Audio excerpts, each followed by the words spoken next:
Donald Trump a déclaré: «Je suis sûr à 100% que nous aurons le Groenland, et ce sans recourir à la force, même si toutes les cartes sont sur la table». Pourquoi ce qui paraissait être une blague se concrétise? Pourquoi est-ce que Donald Trump s'acharne sur le Groenland? Quelles sont les conséquences pour nous, Français?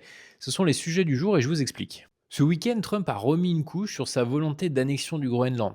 J.D. Vance s'est rendu sur place et de son côté, Donald Trump a diffusé sur le réseau X une vidéo de propagande qui explique pourquoi les États-Unis et le Groenland sont liés, quels sont leurs intérêts communs et pourquoi est-ce que ce serait bénéfique pour le reste du monde que les États-Unis annexent le Groenland. La première raison, elle est géopolitique. Pour rappel, le Groenland est une forme de point d'entrée vers l'Europe et la Russie. La seconde raison, elle est économique. Le Groenland regorge de ressources naturelles comme le gaz, le pétrole, mais aussi de terres rares.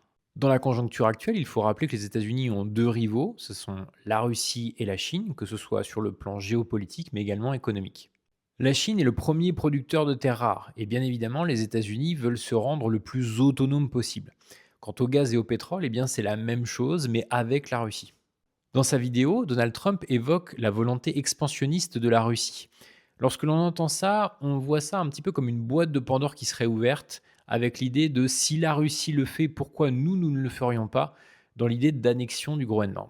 Alors au-delà du principe, c'est l'Europe qui va se retrouver dans une mauvaise situation, car nous avons presque déclaré la guerre à la Russie, et de l'autre côté, l'Amérique nous a fait comprendre que désormais, pour se défendre, il ne fallait plus compter sur elle. Et encore au-delà de ça, dans la mesure où Donald Trump a évoqué le souhait de quitter l'OTAN, on imagine que si celui-ci devait avoir recours à la force militaire pour conquérir le Groenland, cela engagerait l'ensemble des pays de la zone euro au travers de l'article 5. Alors, dans cette situation hypothétique, eh bien, la France et l'Europe se retrouveraient en conflit, d'une part avec la Russie, mais d'autre part, de facto, avec les États-Unis. Une situation complètement absurde dans laquelle nous n'aurions absolument aucun pouvoir.